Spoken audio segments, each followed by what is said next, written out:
बदलापूर येथील इंग्रजी माध्यमाच्या प्राथमिक शाळेत शिपायानं 4 वर्षीय 2 मुलींवर अत्याचार केल्याची घटना घडल्यानंतर राज्यात या विरोधात ठिकठिकाणी पडसाद उमटत आहेत। आरोपींना तात्काळ अटक करून संबंधितांवर कारवाई करण्याची मागणी करण्यात येते आहे। राष्ट्रवादी काँग्रेस शरद पवार गटाच्या वतीनं हे निषेध आंदोलन करण्यात आलं। मुख्यमंत्री आणि गृहमंत्र्यांचा राजीनामा यावेळी मागण्यात आला। राजीनामा द्या, राजीनामा द्या, राजीनामा द्या, राजीनामा द्या। या राज्य सरकारचं करायचं काय? अरे या नराधमांना फाशी, नराधमांना फाशी, नराधमांना फाशी। बदलापूर येथील झालेली घटना अक्षरशः माणुसकीला काळीमा फासणारी ही घटना घडलेली आहे। खरं तर 3.5 वर्षाच्या त्या चिमुकल्या मुलींचा, ज्यांना काहीच कळत नसेल, अशा मुलींवर ज्या प्रकारे अत्याचार झाला, आपल्या महाराष्ट्रासाठी अत्यंत काळा दिवस होता। या महाराष्ट्रामध्ये खऱ्या अर्थाने नागरिक ज्या वेळेस गृह खात्याकडे वारंवार अशा घटना ज्यावेळेस घडतात, गृह खात्याची कुठलीच प्रकारची प्रतिक्रिया यावर नसती। काल सुद्धा ज्या वेळेस अशा प्रकारच्या घटना घडतात, सर्व समाज त्या ठिकाणी पेटून उठतो, परंतु 2 दिवस झाल्यानंतर ही आग विझून जाती। राज्य सरकारने अनेक वेळा अधिवेशनाच्या माध्यमातून अनेक आमदारांनी ज्यावेळेस मागणी केली की शक्ती कायदा त्या ठिकाणी त्याची अंमलबजावणी झाली पाहिजे। या राज्यामध्ये महिला असू, युवती असू, शाळेत जाणाऱ्या विद्यार्थिनी असू, आणि आता जे आपण बघितलं की बदलापूरमध्ये झालेली घटना, अक्षरशः त्या चिमुकल्या मुली त्या ठिकाणी त्या नराधमांनी कशा पद्धतीने अत्याचार त्या ठिकाणी घडून आणला।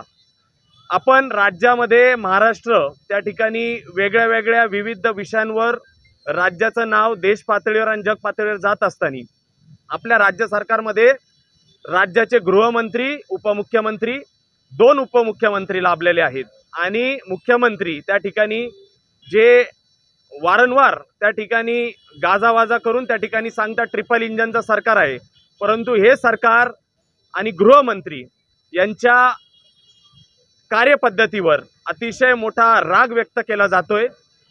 गृहमंत्री सर्व बाजूनी अपयशी ठरलेले आहेत, त्यांच्यावर, त्यांच्या कार्यपद्धतीवर आक्षेप घेतला जातोय। वेळोवेळी या ठिकाणी अशा घटना घडत असताना राज्याचे गृहमंत्री माननीय देवेंद्रजी फडणवीस यांच्याकडे अपेक्षेने महाराष्ट्रातली जनता, विविध जिल्ह्यातील जनता या ठिकाणी अपेक्षाने बघत आहे। तरी देखील फास्ट ट्रॅकचा जो मुख्यमंत्र्यांनी काल सांगितलं की फास्ट ट्रॅकमध्ये हा खटला हा घडला पाहिजे। मुळात ज्या वेळेस इतर राज्यांमध्ये फाशीची शिक्षा अशा वेळेस घटना घडतात, त्यावेळेस या अत्याचारी जे आहेत नराधम आणि ज्यांच्यामुळं या ठिकाणी अशा घटना वारंवार घडतात, ही मजाल, यांचा जो माज आहे तो त्या दिवशी उतरल ज्या वेळेस फाशीची शिक्षा त्या ठिकाणी त्याची अंमलबजावणी राज्य सरकारकडून, कारण कुठली घटना एखादा त्या ठिकाणी कायदा बनवायचा असला तर महाराष्ट्र राज्याच्या विधिमंडळात तो अधिकार आहे, आणि त्यांनी जर आदेश पारित केला, आमचे विविध ठिकाणी त्या ठिकाणी संसदेच्या ज्या खासदार आहेत आदरणीय सुप्रियाताई सुळे यांच्या नेतृत्वाखाली त्या ठिकाणी आता आमच्या स्थानिकच्या ज्या नलिनीताई गायकवाड आहेत यांनी देखील इथं आम्ही याचा निषेध व्यक्त करतो आणि राज्य सरकारला त्या ठिकाणी विनंती करतो की या संदर्भामध्ये शक्ती कायदा आपण लागू केला पाहिजे। हा खटला फास्ट ट्रॅकवर त्याच्याने SIT चौकशी नेमून याच्यावर राहणार नाही। वारंवार हा घटना याच्याला आपण थांबवल्या पाहिजे, आणि या थांबल्या त्याच दिवशी जातील ज्या वेळेस महाराष्ट्राच्या विधिमंडळामध्ये आता तर काय अधिवेशन या ठिकाणी होणार नाही, कारण निवडणुका लागणार आहेत, परंतु हा जर निर्णय घेतला तर लाडकी बहीण योजना आणि लाडके भाऊ असतील, बाकीच्या सगळ्या योजना असतील, तुम्ही त्या ठिकाणी आम्ही या अत्याचारी लोकांना फाशी त्या ठिकाणी मिळेल त्याचा आदेशच जारी करू, अशी अपेक्षा राज्याचे गृहमंत्री आणि मुख्यमंत्र्याकडून या ठिकाणी आम्ही त्यांना राज्याच्या सगळ्या नागरिकांच्या, आमच्या जिल्ह्याच्या नागरिकांकडून या ठिकाणी विनंती करतो, आणि या घडलेल्या घटनेचा तीव्र शब्दात या ठिकाणी आम्ही निषेध व्यक्त करतो।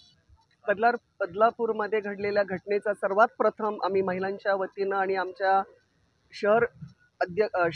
शहराच्या वतीनं, शहर जिल्ह्याच्या वतीनं आमचे आदरणीय माजी महापौर अभिषेकदादा कळमकर, शहर जिल्हाध्यक्ष आणि सर्व टीम, सर्व पदाधिकारी, सर्व महिला यांच्या वतीने आम्ही तीव्र निषेध व्यक्त करत आहोत. ही अगदी निंदनीय घटना घडलेली आहे आणि या घटनेला कुठलंही काय म्हणतात याला, म्हणजे याला सपोर्ट करणं हे कोणालाही ते शोभा देत नाही आहे. ज्या गृहमंत्री 7.5 वर्ष या पदावर आहेत त्या गृहमंत्र्यांनी मला असं वाटतं तात्काळ राजीनामा देणं गरजेचं आहे. ते सक्षम नाही आहेत. बहिणींना इथे 1500 रुपये देण्यापेक्षा बहिणींना संरक्षण देणं गरजेचं आहे. इथे बहिणींवर होणारा अत्याचार, होणारा अन्याय, आता इथे बालांवर होणारा रेप वगैरे हे अतिशय गलिच्छ प्रकार घडलेला आहे आणि या नराधमांना कुठली जात पात काही नाही आहे. यांना ऑन द स्पॉट यांना शूट केलं पाहिजे. यांना कुठलंही फास्ट ट्रॅक चालू नका, काही करू नका, यांना शूट करून टाका. कारण हे त्याच लायकीचे आहेत जेणेकरून इतरांना त्याची दहशत बसेल. मी आजच्या निमित्तानं एवढंच सांगते की आज ही जी घटना, आज ब्लॅक डे म्हणून आपण इथे डिक्लेअर करत आहोत. सगळ्या बहिणी महाराष्ट्रभर याचा तीव्र निषेध करत आहे. राष्ट्रवादी, आमच्या महिला आदरणीय सुप्रियाताई सुळे, आमच्या प्रदेशाध्यक्षा खडसेताई आणि माननीय शरदचंद्र पवार यांच्या अध्यक्षतेखाली आम्ही आजचं जे आंदोलन पुकारलेलं आहे त्या आंदोलनासाठी आम्ही इथे उपस्थित असताना आम्हाला इथे प्रोटोकॉल पाळावा लागत आहे की कलेक्टर साहेबांनी नुकतंच काल जारी केलं आहे की जमावबंदी असल्यामुळे आपल्याला बाकीचं काही करता येत नाही आहे. तरी पण मी कलेक्टर साहेबांना, इथल्या गृहमंत्र्यांना सांगू इच्छिते की तुम्ही तात्काळ आपली खुर्ची खाली करावी. कारण अन्याय हा थांबलेला नाही आहे, मर्डर हा थांबलेला नाही आहे. रोज रोज रोज घटना घडत आहेत. परवाची बदलापूरला झालेली, काल पुण्यामध्ये झालेली आहे. म्हणजे हे कुठेही थांबायला सत्र थांबत नाही आहे हे. तर याला एकच उपाय आहे की तुम्ही अगदी सुशिक्षित आहात, शिकलेले आहात, आपण आपली खुर्ची खाली करावी जेणेकरून सक्षम अधिकारी तिथे द्या, सक्षम मंत्री तिथे येईल आणि हे अन्याय थांबला पाहिजे. राज्य शासन महिलांसाठी लाडकी बहीण योजना काढते. अशा फसवा योजना काढण्यापेक्षा महिलांच्या सुरक्षेकडे लक्ष देणं आवश्यक आहे.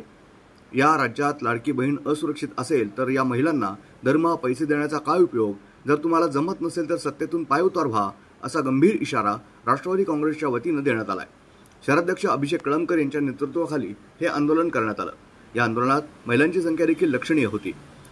सरकारविरोधात प्रचंड घोषणाबाजी यावेळी करण्यात आली. ब्युरो रिपोर्ट, न्यूज डेस्क, महानगराची लाईफलाईन, मेट्रो न्यूज. राजीनामा द्या, राजीनामा द्या, राजीनामा द्या. या राज्य सरकारचं करायचं काय? अरे या नराधमांना फाशी, नराधमांना फाशी, नराधमांना फाशी.